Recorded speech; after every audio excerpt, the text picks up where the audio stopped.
we always hear the cliche, change the culture. And, everyone says that when they come into a new job. But first and foremost, when you come to a new position, you have to learn what the previous culture was and what you're involved in. I think that's where your energy should be at before you just come in and tear things down and say, I'm going to change the culture. I also thought in my beginning coaching years, I was so focused on the energy and just X's and O's about how we're going to do this, how we're going to do that, and drill sergeant, that I forgot that these were people at sometimes, and that, allow room for mistake.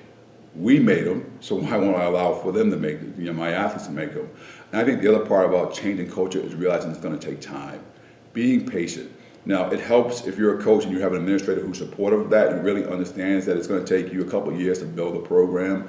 If it's win at all costs, that's a little tougher if you're in that kind of dynamic. But if you have an administrator who's probably been a coach who at some point in time started at the bottom in their own professional careers, they're a little more sensitive to understanding that, it's going to take you a couple of years just to come in and really bring in your style, whether it's your athletes or your coaching style, because you're inheriting whatever was left over, and whether it's good or bad, it's really out of your control. But these young people now got to build a whole new relationship with you to see what you're about, and it takes time, as anything else, trust. And so I think learning that the importance and value of trust and time are two things that I had to learn as a coach and administrator, because everyone wants everything quickly, instantaneous. We all do. We all want our name in the paper and say, hey, my school's winning.